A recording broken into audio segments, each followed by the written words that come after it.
Friday, 5:30 p.m. You finished the week. Nobody's waiting at home. You ordered a second cup of coffee you didn't really want, just to have a reason to stay a little longer. And the scary part? You didn't even notice when staying late at a coffee shop became normal. When having nobody to call on a Friday night stopped feeling like a problem. That's not peace. That's what disappearing looks like from the inside. I'm Marcus, and if you're a man who's been living what looks like a fine life from the outside, but who sits in silence on a Friday evening wondering where everyone went, this is the conversation I wish someone had sat down and had with me 10 years ago.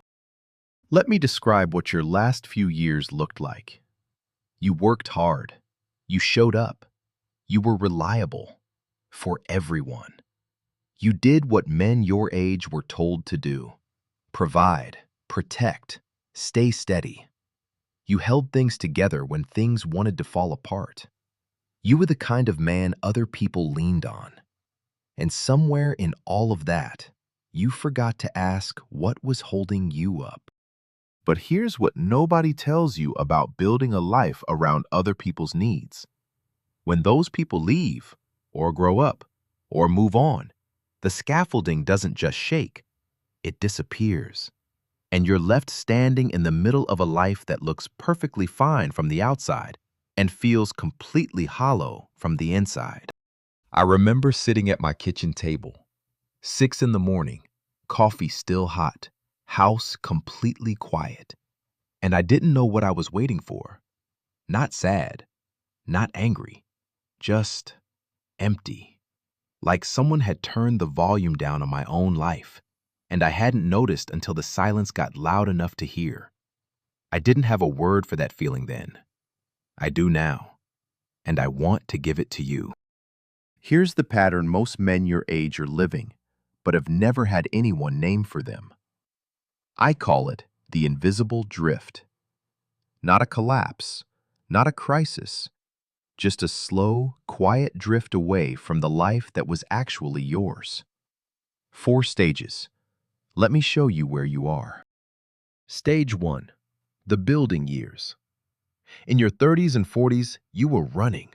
Work, marriage, kids, mortgage. Everything had a purpose. Everything needed you. Your friendships? They happened around shared roles. Work buddy, neighbor with the same age kids, the guys from the bowling league. You weren't maintaining friendships. You were running parallel lives that happened to touch. That felt like connection. It was. But it was conditional connection, built on shared circumstance, not chosen closeness. Stage 2. The quiet exit. By your early 50s, the circumstances changed. Kids left. The marriage ended, or changed. The work crew scattered. The bowling league dissolved. And here's what happened with your friendships. They didn't end dramatically. They just stopped having a reason to continue. No fight, no falling out, just less contact. Then even less. Then months went by, and you told yourself, I've just been busy. But the truth is, nobody taught you how to maintain male friendship without a shared reason to be in the same place. I have a friend named Ray. We've known each other for 23 years. Last summer, I drove 3 hours to have dinner at his place. Ray talked for 4 hours straight. His new truck, his fishing plans, his neighbor's fence dispute.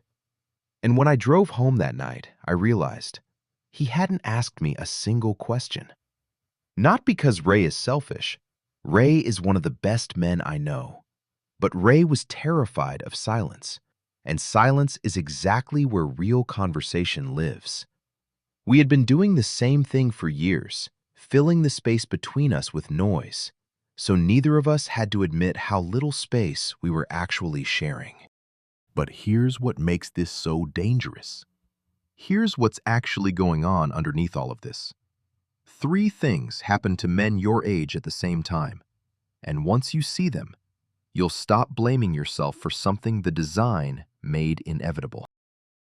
First, the way men's friendships were built. Research on male bonding shows something most men already feel but never had someone explain. Men connect side by side, not face to face. We bond while doing something together, not while talking about how we feel.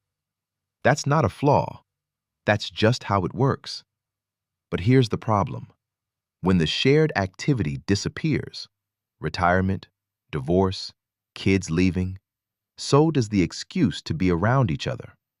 Women call just to call. Men need a reason to show up. Nobody told you that the scaffolding holding your friendships together wasn't the friendship. It was the reason you had to be in the same room. Second, what you were taught about being a man. Your generation was handed a rule: stay strong, stay quiet, handle it yourself. That rule got you through a lot. I'm not here to take it away. But that same rule taught you to handle loneliness the same way you handle everything else: silently, alone, as if needing someone is weakness. So when the drift started, you didn't reach out. You doubled down on looking fine. And the longer you performed fine, the harder it became to admit that you weren't. Third, the epidemic nobody warned you was coming. Surgeons General don't issue advisories for nothing. The loneliness epidemic among men over 50 is now documented, measured, and real. Studies put it at 6 in 10 men your age reporting no close friendships.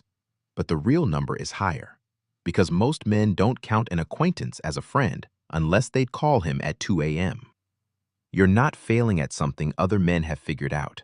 You're living exactly what the design mathematically guaranteed for men who did everything right by rules that were never designed to take care of them. Here's what ties all three together. You didn't cause this. You weren't warned about it. And you've been managing it alone, which is exactly the wrong tool for this job. Now here's where it gets interesting, because knowing why this happened is only half the equation. The other half is what you actually do with the years you have left. If you're still here at minute 6, you're watching this alongside thousands of other men tonight, right now, with the same question. They're not saying it out loud. You're not either. But all of you showed up, and that means something. What's left in this video is the part that actually matters. So, what do you do with this? Most men pick one of two bad answers. The first, you wait. You tell yourself it'll get better on its own, that you just need more time, that one day you'll make new friends, reconnect with old ones, find your people again. That's not patience. That's hoping the drift reverses itself. It won't. The second, you fill the void. New hobby, more work, dating apps, anything to replace the feeling of being truly known. That might quiet the noise for a while, but you can't outsource belonging. And if you try, you end up spending the next decade auditioning for a version of connection that was never going to last. Or you could do something different. Something that doesn't require you to become a different person, just a more intentional one. Here's the reframe that changes everything. Loneliness is not a character flaw. It's a skill deficit. Specifically, the skill of building chosen connection without a shared circumstance to hide behind. Women develop this their whole lives. Men were never asked to. That's not an excuse. That's a starting point. Because a skill you never learned can still be learned. At 52, at 58, at 64. The brain doesn't stop. You just need the right key, not more willpower. A man I know, call him Daniel, hadn't spoken to his college roommate in 4 years. No reason, no fight, just 4 years of meaning to reach out and not doing it. Last fall, he picked up the phone. He told me afterward, I almost didn't call. I kept thinking, it's too late now. He's probably moved on. He'll think it's weird. He called. They talked for 2 hours. The other man said, I've been thinking about you for months. I just didn't want to seem like I needed it. 2 men, both lonely, both waiting for the other one to decide it was okay to reach out. That's the epidemic. Not the loneliness itself, but the silence around it. Here's the system. 4 principles. Not advice you've already heard wrapped in different language. Specific, immediate. Each one has an action you can do before you go to sleep tonight. Principle 1. The contact audit. Your brain can't stay connected to abstract people, only to specific faces, specific memories, specific voices. Here's what I want you to do. Tonight, before you sleep, take out a piece of paper, not your phone. Paper. Write 5 names. Men you haven't spoken to in over 6 months. Not people you should reconnect with. People you actually miss. Look at that list. Circle 1 name. Then, right now, not tomorrow, send that man 1 message. For words. Hey, been thinking about you. That's it. No explanation. No agenda. For words. Because here's what I know. He's probably been meaning to reach out too. You just didn't want to be the one who needed it first. Principle 2. The depth door. Most male friendships stay at surface level because nobody ever opens the door deeper. There's one question that does this without feeling weird. Next time you're with another man, friend, neighbor, coworker, anyone, instead of, "How've you been?" ask this. "What's been on your mind lately?" That's it. 6 words. Not, "How are you?" Not, "What's new?" What's been on your mind? It opens a different door. It tells the other person, "I'm actually here. I'm actually asking." Most men haven't been asked that question in years. Watch what happens when you're the first one to ask. Principle 3. The anchor ritual. You don't rebuild connection through grand gestures. You rebuild it through recurring small ones. Find one thing, one regular activity, something you do anyway.